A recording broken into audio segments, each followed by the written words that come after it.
Good morning, everybody. Hello. I am honored and excited to be able to share a message with you guys this morning. So let's get started. My name is Jenna Dulay. I am the director of Student Ministries, and I have a problem. I wanted to begin today by just being open and honest with you all and admitting that I have a problem.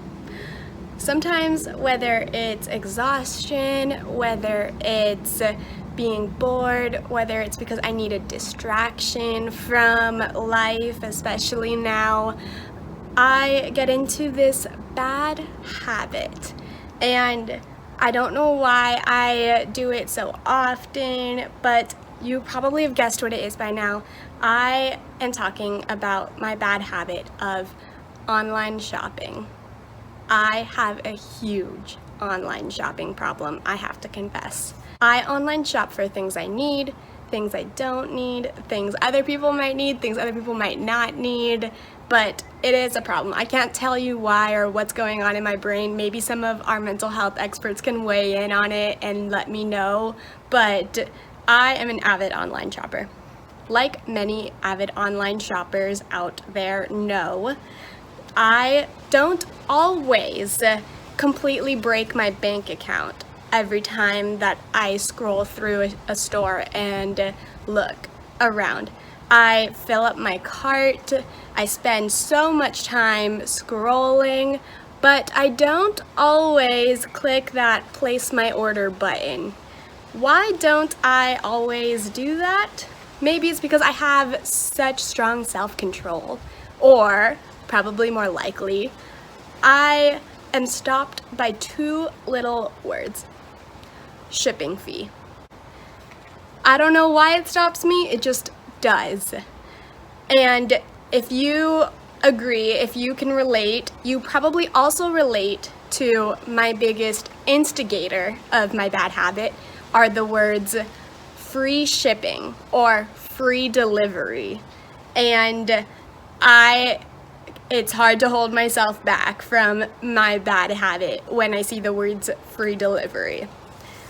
Let's think about that for a second. Let's just examine that. Why is it such a powerful marketing tool for stores, companies, whatever, to offer free shipping to their customers when they are online shopping? Maybe there is something in us that wants our item or our gift or our reward without having to pay for the work that it takes to receive it. Let's think about that today, because I want to talk about how God's deliverance is free because we don't have to earn it, but we still have to endure the difficult journey that it takes to receive God's deliverance. I want to read to you from Exodus 14. Read with me verses 1 through 9. It says, "Then the Lord said to Moses, 'Tell the Israelites to turn back and encamp near Pi-hahiroth, between Migdol and the sea. They are to encamp by the sea directly opposite Baal-zephon. Pharaoh will think the Israelites are wandering around the land in confusion, hemmed in by the desert. And I will harden Pharaoh's heart, and he will pursue them. But I will gain glory for myself through Pharaoh and all his army, and the Egyptians will know that I am the Lord.' So the Israelites did this. When the king of Egypt was told that the people had fled, Pharaoh and his officials changed their minds about them and said, 'What have we done? We have let the Israelites go and have lost their services.' So he had his chariot made ready and took his army with him. He took 600 of his best chariots, along with all their chariots of Egypt, with officers over all of them. The Lord hardened the heart of Pharaoh, king of Egypt, so that he pursued the Israelites, who were marching out boldly. The Egyptians, all Pharaoh's horses and chariots, horsemen and troops, pursued the Israelites and overtook them as they camped by the sea near Pi-hahiroth, opposite Baal-zephon. I love going back to this story of the Israelites in the desert because no matter how many times I hear it, I feel like I learn something new and something new hits me every time. So the Israelites were being led out of Egypt and things started going south. But they were in the midst of walking away from their captors and masters that enslaved them, and they were walking through the desert. They were in the process of their deliverance given to them by God. The entire journey that the Israelites go through is a reminder to us that God delivers us from where we were and leads us to where He wants us to go. And we can hold on to the truth that God is good, and if He is good, then we know that He is leading us away from those things that are bad, and He is leading us towards things that are better for us. I want to pause here and ask a question. What is God leading you away from? What is God delivering you from? Maybe it's an unhealthy mental state. Maybe God is saying, I'm leading you away from fear or away from anxiety or insecurity. Maybe God is trying to lead you away from your own bad habits. Maybe it's leading you away from overly self-critical thoughts. Maybe God is leading you out of complacent habits. In Rooted, we talked about this term complacency, and maybe God is leading you off of the sidelines and into taking action for what is right. What is God leading you out of today? We can see through our Israelites that we are reading through that when God leads us out for us, we don't instantly feel a sense of relief and that we've entered into a better life. Maybe instead of feeling things like that, we feel like we're in the desert and we're exhausted and tired and in pain. Let's continue reading to see what the Israelites start feeling while they're in the desert and the Egyptians close in on them. Verse 10 through 14 say, As Pharaoh approached, the Israelites looked up, and there were the Egyptians marching after them. They were terrified and cried out to the Lord. They said to Moses, Was it because there were no graves in Egypt that you brought us to the desert to die? What have you done to us by bringing us out of Egypt? Didn't we say to you in Egypt, Leave us alone, let us serve the Egyptians? It would have been better for us to serve the Egyptians than to die in the desert. Moses answered the people, Do not be afraid. Stand firm, and you will see the deliverance the Lord will bring you today. The Egyptians you see today, you will never see again. The Lord will fight for you. You need only to be still. The Israelites' response, honestly, makes me laugh so much, honestly. Let me translate how smart and sarcastic this comment and response is. Egypt was known for its cemeteries and its grave sites, and some researchers say about 2/3 of the Egyptian land was devoted to tombs and grave sites. And the Israelites saying, Was it because there were no graves in Egypt that you brought us to the desert to die? Is just a sassy comment, and I laugh at that kind of stuff in the Bible.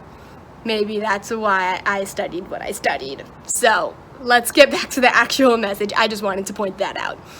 The Israelites were not laughing like I am. The Israelites are scared, rightfully so. They are losing hope and they're losing confidence. Honestly, I would be too. But Moses says, Do not be afraid and stand firm. God will come through. Moses does not promise that God is leading them through an easier journey. Moses does not promise that the desert will be more enjoyable or more comfortable than living as slaves in Egypt. But Moses says God will come through and lead you towards a better life that He has in store. Going back to my story about online shopping, God has a gift coming our way, the gift of freedom and deliverance. But we just have to stand firm through the delivery. Let's continue on with verses 15 through 20.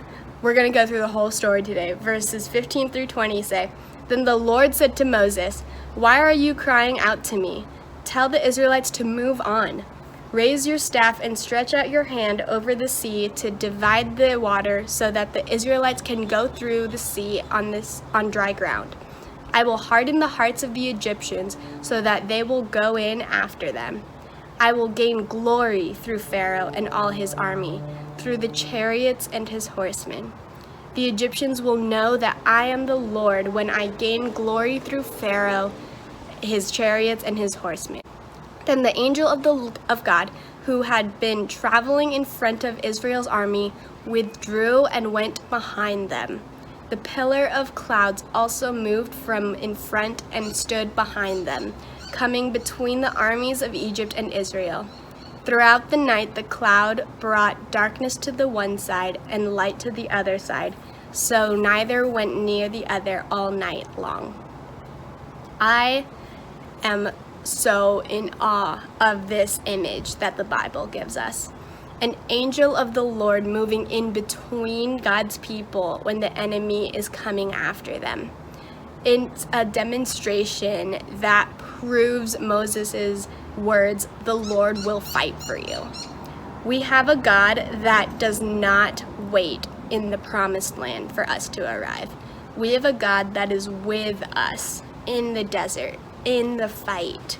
When the Israelites are tired and hungry and exhausted, God is there fighting for them.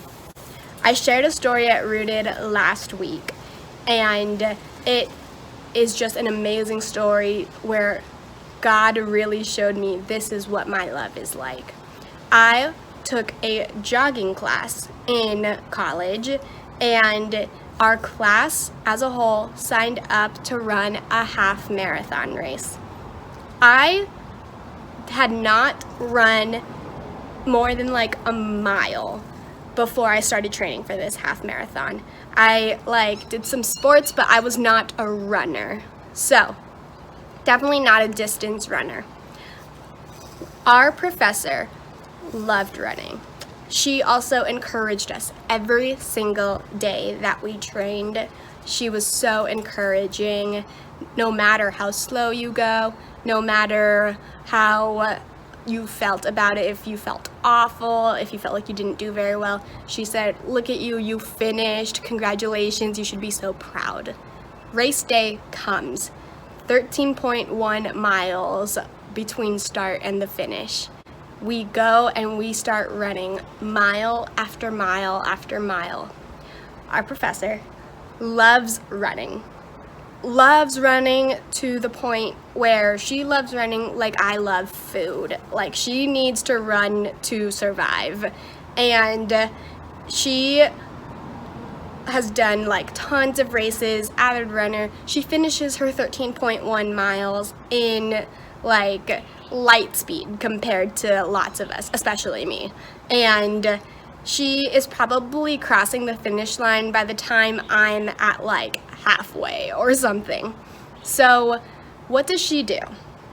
She doesn't stop at the finish line, go get herself a snack and kick her feet up and sit down and wait for us. She crosses the finish line, she finishes her race, and then she turns around and runs backwards on the race track. And she looks for every student that she can find. And when she finds a student, she turns around and runs with them that last half mile or mile and gets them to the finish line.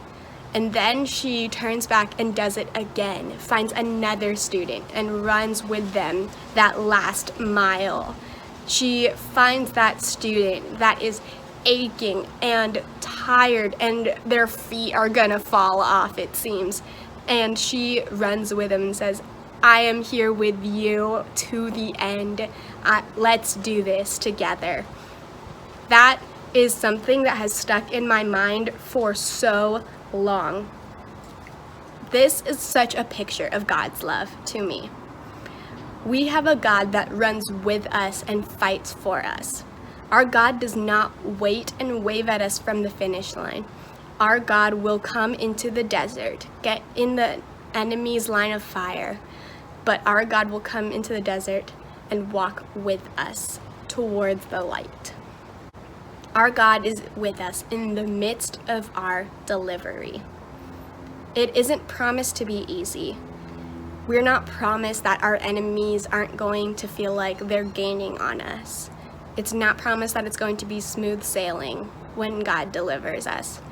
There is no promise that says that we won't feel attacked by the things that have kept us captive. But God does promise that He will be with us in the midst of all of it. While He leads, He is with us. Exodus 3, when Moses says, "Who am I that I should lead the Israelites out of Egypt?" God's response is, "I will be with you." Let's finish our story. We're about to hit the big climax of Exodus 14.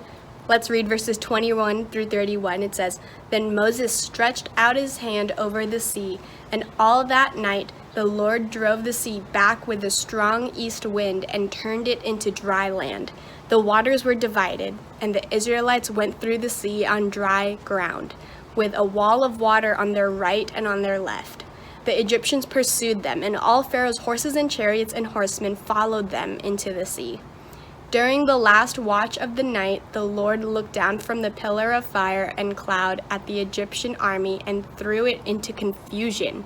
He jammed the wheels of their chariots so that they had difficulty driving, and the Egyptians said, 'Let's get away from the Israelites. The Lord is fighting for them against Egypt.' Then the Lord said to Moses, 'Stretch out your hand over the sea so that the waters may flow back over the Egyptians and their chariots and their horsemen.' Moses stretched out his hand over the sea, and at daybreak the sea went back to its place. The Egyptians were fleeing toward it, and the Lord swept them into the sea.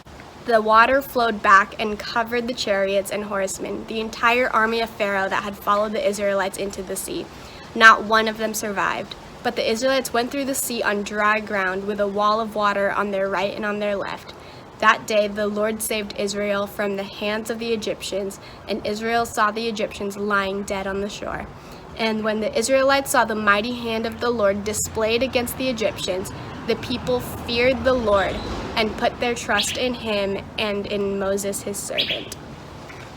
We know this story well, and there's a good reason why we love this story so much. It fits our favorite narratives of God coming in and being the savior of Israelites. But let's dig deeper into the story into this story, because it is so much deeper, so much more powerful than just a superhero narrative. God has a reason for the ways that He leads us. God led the Israelites into the desert, and God led the Egyptians into the desert after them. That to the Israelites made no sense. They got scared. They started losing hope, but God was in control. God knew what He was doing, and it's because God is writing this narrative of our deliverance. And we need to remember that this story is about God's being glorified. It's not about us. It's not about the Israelites. It's about the Egyptians being shown that God is the one true God. God used the deliverance of the Israelites to display the glory of the one true God. God is saving us and delivering us, but God sees the whole narrative. He's writing the whole narrative, and when we feel tired and worn out, like we're in the desert and then our enemies come charging at us, we need to think to ourselves, how could this glorify God? This perspective change can shift our entire outlook when we're in some of the dark parts and dark seasons in our life. They do happen, and we sometimes can't control that they happen, and that can really shake us up. that can really make us lose hope, like it made the Israelites lose hope. But we have to remember that if we truly trust that God is good and God is in control, then we can have faith that God knows what he's doing when he is writing this narrative that we get to be a part of.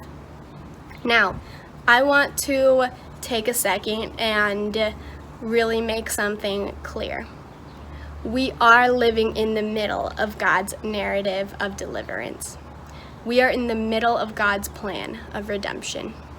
But that in no way means that the pain and hurt and the suffering we feel today is invalid or any less real.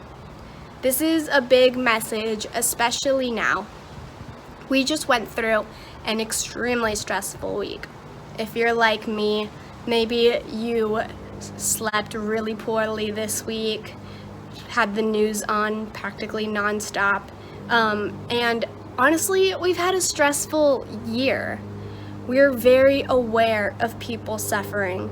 We're aware of Black lives suffering. We're aware of immigrant lives suffering. We are aware of people suffering because of wildfires and people suffering around the world.